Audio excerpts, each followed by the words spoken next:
So we're at a time in our American history where a new administration, a new president has taken office and has taken control of the White House and the executive branch. And I thought it would be appropriate to reach out to someone who has an abundance of experience working in the White House, working for 3 different presidents, and he happens to live locally in the southern Vermont area. It's my pleasure to welcome once again as a guest Bill Henkel. Bill, thank you for being with us on this show. Danny, it's always a pleasure. So, Bill, there's been a lot of, I don't know if controversy is the right word, but yes, a lot of questions about whether or not Donald Trump is putting together the team, the members of his administration, in a conventional way, or whether he is mixing it up or doing things in a much different criteria, which other presidents have, his predecessors have used in the past. And given your work and experience over the years for the Nixon, Ford, and Reagan administrations, which I want to get into a little later, some of your experiences back then, but I thought you could give some observations on the way in which Donald Trump is putting together his cabinet and his executive office of the president. Very different, very unconventional, and it is not, in my judgment, a surprise. Donald Trump is a unique figure. He is doing it his way, and it does not conform to the transitions that I'm familiar with. Richard Nixon's transition in 1968. On day one, January 20th, 1968, he had all but one of his cabinet officers confirmed the first day, and he swore in the White House staff that day. 69, I believe it was, right? Right. I always, yeah. Whenever I talk about elections, the campaign of 68 and 69. Right. Right. Yeah. And he January did have, 20th. I remember on live television, he announced all of his cabinet. They were all sitting in a big ceremony. And yeah, and I think it's fair to say Ronald Reagan replicated that in 1981, Danny, on January 20th. He also had the only member of his cabinet that wasn't confirmed, was just one. They were confirmed, and again, he swore in at about, I guess it was after the parade, on January 20th, the White House staff in the East Room. So both of those presidents had a full cabinet and a White House staff in place day one. As far as I can see Trump, he has done it very differently. He's doing it piecemeal. As where the others, I think, wanted to show, I have a team in place, we're ready to go. With regard to Gerald Ford, he almost... Ford was a totally different situation. His transition was the next day, after the fact.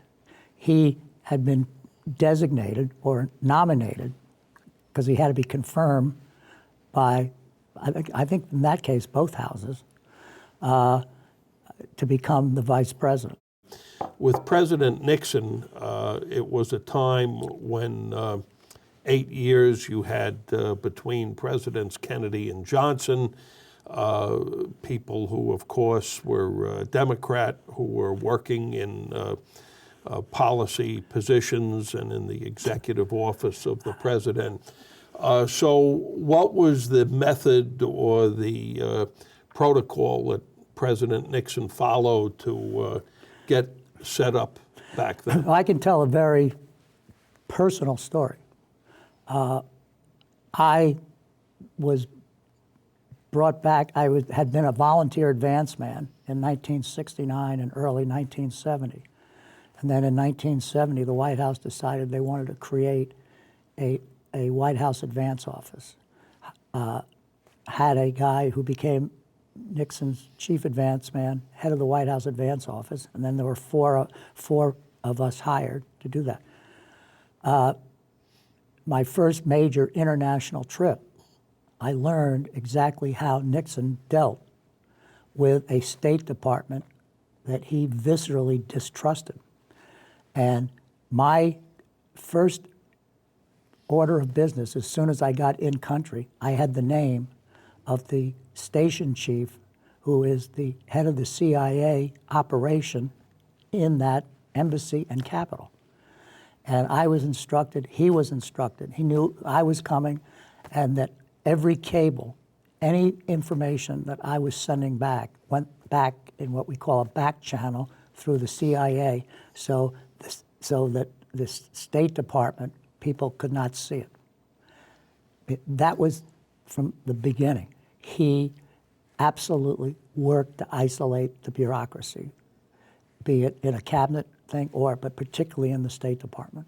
Well, it was also said that President Nixon, being learned and experienced in foreign policy, pretty much conducted his own foreign policy, and that with Henry Kissinger. But William Rogers, who was the first Secretary of State in Nixon's first term, he was sort of like a soldier who maybe a messenger who carried out policy made at the White House, right? Yeah, I mean, he was an absolute outstanding man. He had served in the Eisenhower years As Attorney General. As Attorney General.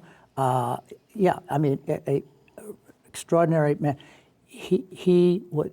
I was an instrument during a Moscow summit of being dressed down sharply by this gentleman because he had been sitting outside in the Kremlin while Nixon and Kissinger and then, Leonid Brezhnev were having basically a head-to-head, even though the schedule had said that this was to be a small meeting, including the Secretary of State. So every hour on the hour, he'd ask me, why am I here?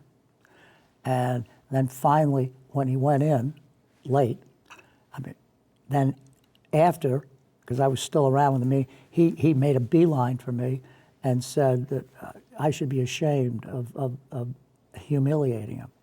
So Kissinger, when he was National Security Advisor under Nixon, he tended to dominate with his personality and everything, the foreign affairs portfolio over William Rogers, who was the official Secretary of State. So who do you think became the next Secretary of State? Well, Henry Kissinger. But the other aspect to this with Kissinger is how he, in a sense, came through Nelson Rockefeller.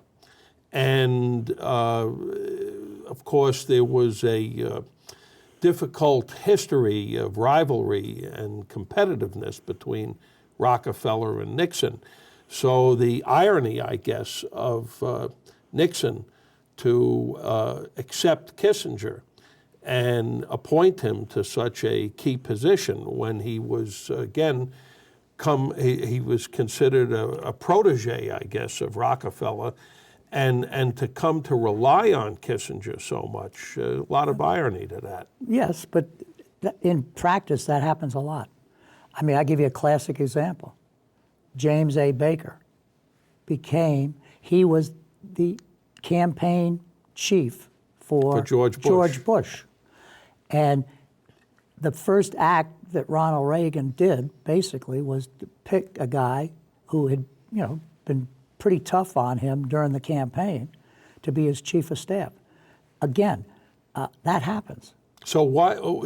Give us some insight into that. Why did that happen? Why did were people surprised that Reagan would reach out to someone who was a direct opponent of sorts? Well, I'll answer that, but I want to make a statement. That selection was a linchpin to the success of Ronald Reagan's first term. I have the highest admiration for James Baker as an individual, as a lawyer, as an administrator, as a fun person to be around. He was terrific. And as I said, that was a huge stroke for Ronald Reagan. But that is an example of understanding talent. It is impossible, in my mind, for Trump to do something like that. I think that's one of his issues going on right now. That's why things are so slow, that they have almost a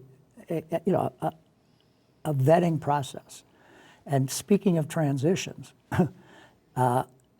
transitions for any candidate for president have got to start while he's still a candidate. You have to, okay, if you're 1 or 2% in the polls, no. But if you're a viable contender, you have to have someone on your staff starting to think about what happens the day after Election Day.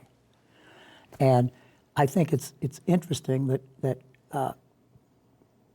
Donald Trump reached out to Governor Christie of New Jersey and appointed him during the campaign to become the transition chief, and was doing that actively. I can say unequivocally, Nixon and Reagan both had that same thing. They had a key transition person working on the transition prior to the election. What happened in the Trump thing was he has a transition team. You put key people in cabinet areas, policy experts in certain subjects. You start assembling this. What happens? Trump, and I think it's fair to say unexpectedly, wins.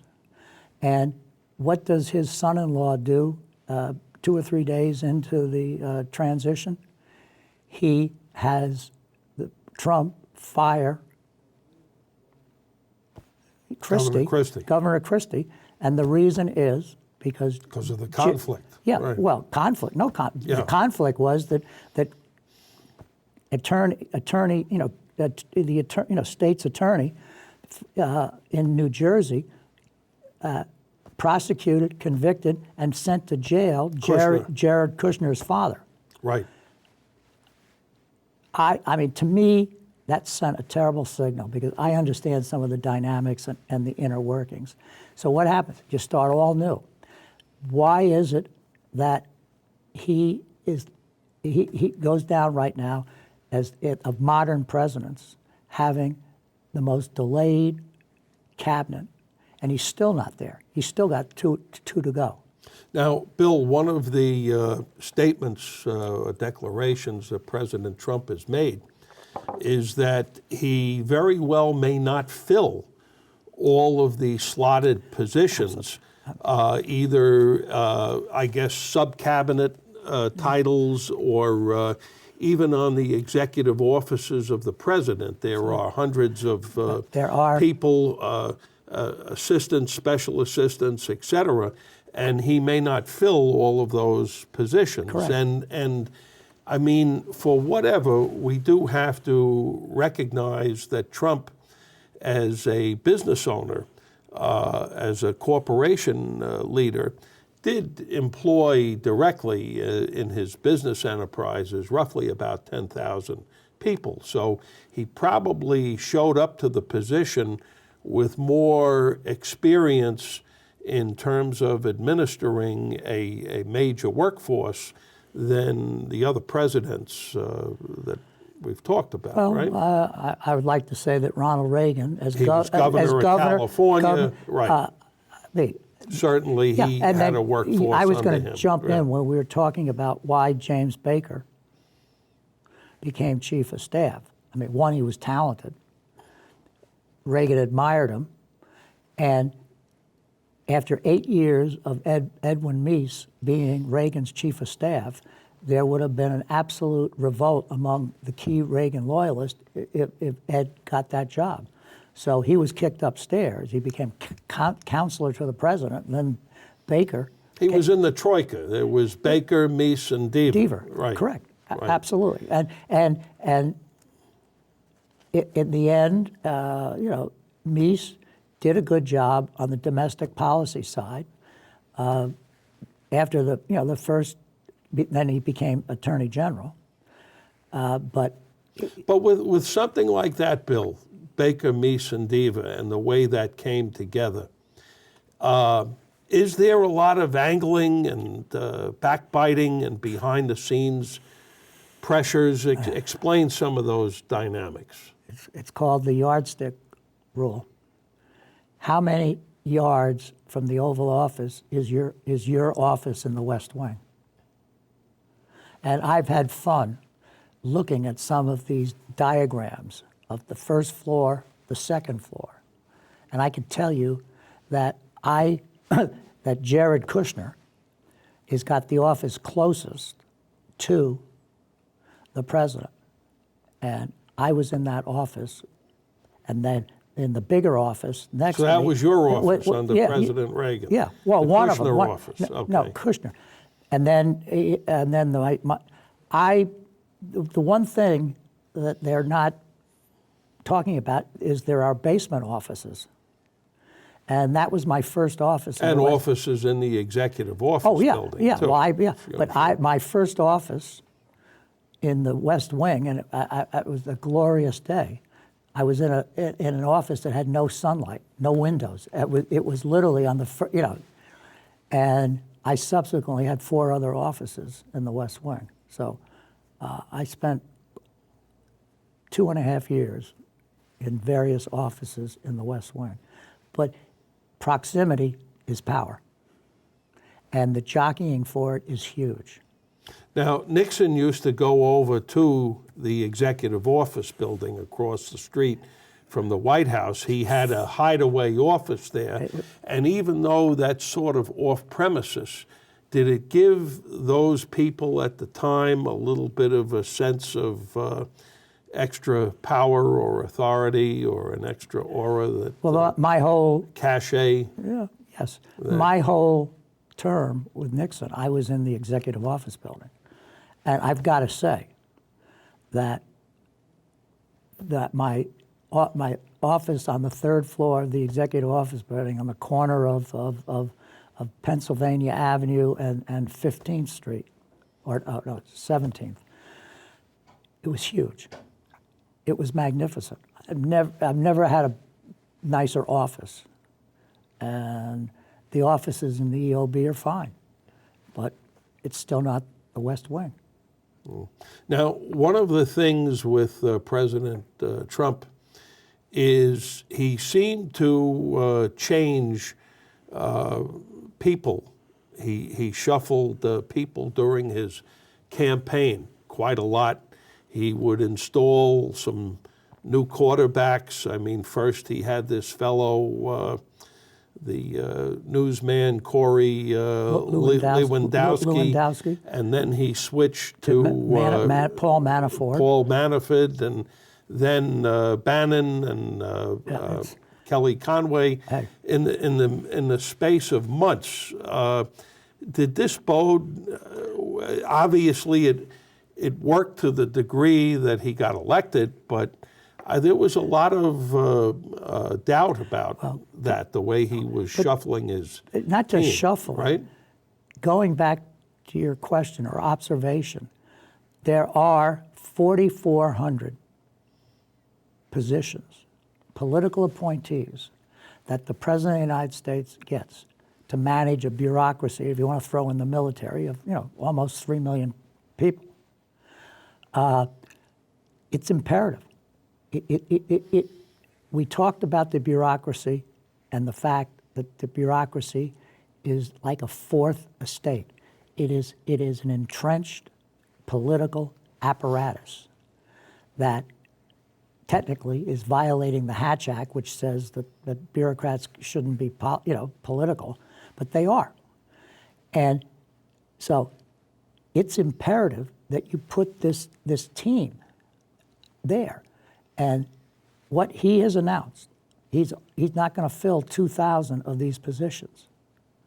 I think that's a major mistake in terms of being able to have some influence and on-site management of these people. That's why it's there. It has been traditional. Every president, going back to George Washington, has been able to select people who go out into the cabinet and are his representatives. I think it's a huge mistake. Bill, to be clear, though, he's not retaining the people who worked under the Obama administration, right? He's eliminating those people. He's just not filling, he said he's just not filling the jobs and replacing those people, right? But it is a mistake. I mean, to absolutely have to fire the acting attorney general because of the mess that Sessions was in. He hadn't been, nominated the attorney general, and the order came down to fire, and she refused. And then, that's unprecedented, and that's just the fact that he all he did was campaign, and whatever transition activity was absolutely inferior to those experiences I've seen with Ronald Reagan, who got off to a terrific start. Nixon had in place, as I said, all but one member of his cabinet on January 20th, ready to go. I'm concerned about the quality of the ability of Donald Trump to mobilize and get the government behind him. Where might you see a situation or an issue where the lack of staff or the lack of depth may have a well, it's going on right now. A circumstance. General Mattis, the Secretary of Defense, he doesn't have a deputy yet because he wants someone, and then the Trump, apparatus, Bannon, Conway, those people are pushing back on it. That's got to come to a resolution. That's crazy.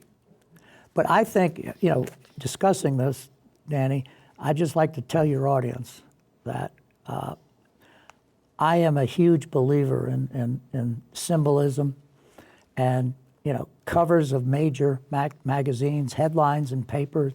They do have an effect.